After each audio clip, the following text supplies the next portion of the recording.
to my film and TV channel. You're all staying safe and well. We've got a film a little bit rough around the edges. This I mean that in a good way actually for this because it sort of works.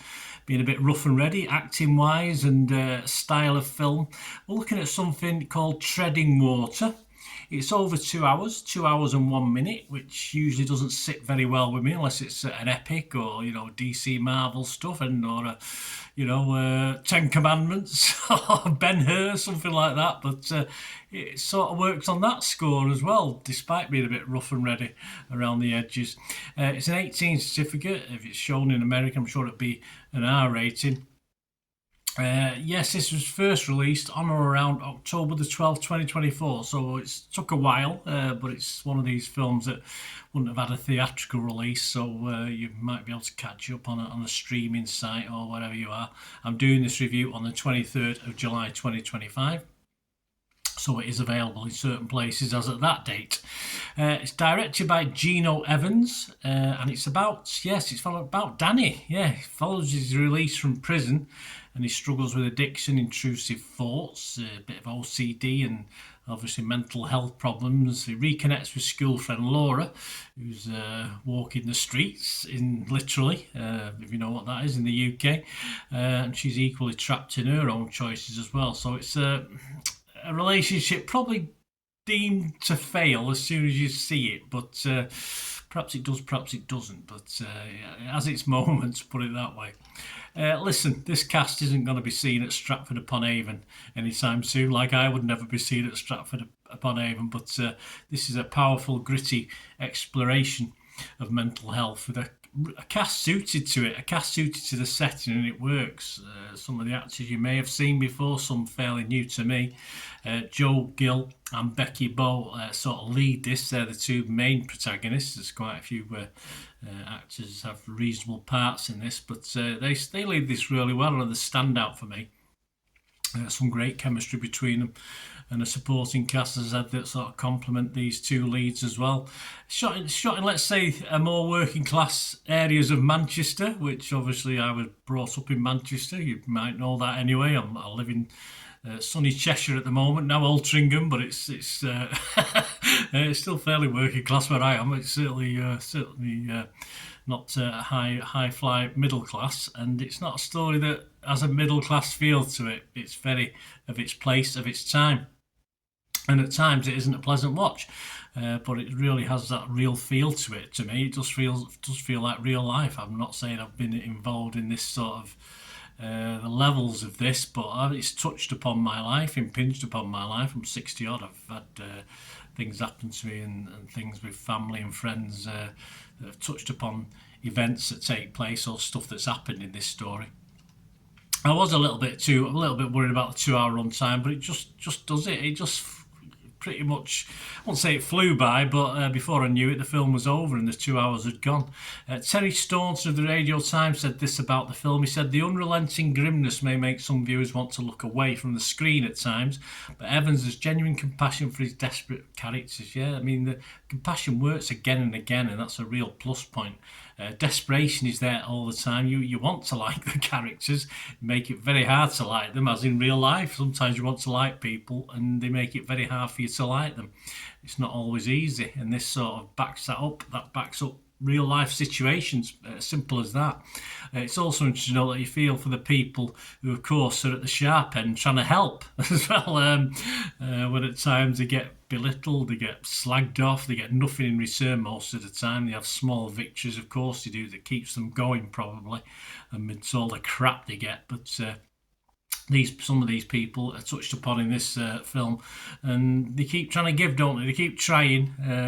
Some I'd have doubts about in real life, but others I wouldn't. A wonderful job some try to do with very little reward, unfortunately.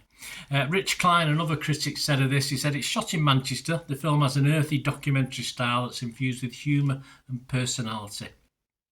Yeah, I mean, it has that sort of fly on the wall feel to it, guys. Yeah, it feels real. It feels sometimes that I've not checked into this, that there's not a script, that the actors are just improvising, which is a good. I love drama with improvisation. I love, at school when we did that sort of thing. They just, you go with the flow. I really like that, and I think it feels like that. Some of this, where they just go with the start a conversation, then just sort of go with the flow of that natural sort of slant on a conversation you would have. Simple as that. And again, this works for elements of this story, but of course, when a script is needed, you can see it's there. And as I say, it might all be scripted, but it doesn't have that feel to it. And that another plus point. It's not a bad point. That's a plus point. There's not a lot. Listen, if you want to watch this and be uplifted, there's not a lot in this to uplift you. I don't think I could call it entertainment. I watch a film usually to be entertained, but occasionally I like things like this that are borderline real life documentary style, if you like. But for me, it's compulsive viewing of a world. As I said, some of us may have touched upon. Some of you might be lucky enough not to have sort of had this sort of thing thrust upon you or affected you in your lives, and all well and good, but it does no harm to watch. And of course, these things touch upon our lives, and we'd never want to live it day in, day out. Put it that way. I wouldn't want to live this day in, day out that these guys are doing.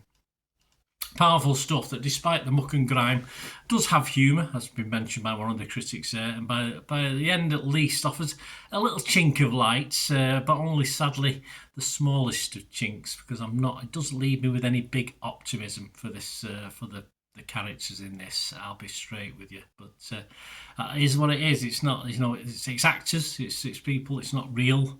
So I will score it on that basis. If this had been a real thing, I probably wouldn't have scored it, but of course, as a film, as a movie, I will score it. Rotten Tomatoes, there's only 2 critics, both liked it, both are fresh. I'm fresh on it, so there's 3 now, 3 fresh. It was to go on Rotten Tomatoes and mark it as fresh. Internet Movie Database, only 77 scores and reviews, so not a lot of people have seen this, which is a shame, because it's worth a watch. As I say, rough around the edges, acting isn't great, but it just suits the style. It's getting a 7.4. I'm hoping it'll stay between 7 and 7.4 for its lifetime anyway. I think it was 7.5 a couple of days ago when I first looked at this. But well worth a 7.4. Personally, yeah, I've scored it a 7. I've scored it a 7 out of 10. I was impressed with this. As I said, when it started off, I thought, we got more sort of wooden, crappy acting, but it fit with the style, so it was fine in the end. I enjoyed the style and enjoyed the actors, and they did a good job in this. There you go, guys. Thanks for watching. Please, if you do enjoy the content, there are always ways of supporting me. There are ways of doing that, and of course you can smash those buttons, and there's other ways as well. If you're interested in my social media side and you want to contact me through YouTube or through any of my social media outlets, you can do so.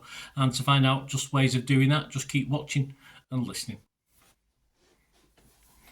Again, hope you enjoyed the feature, guys. Thanks for watching. Please, if you did enjoy the content, please give us a thumbs up, and if you've not already done so, press that subscribe button.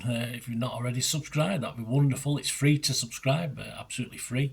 Also, check out my social media links if you want to follow me on TikTok, Instagram, X, Facebook.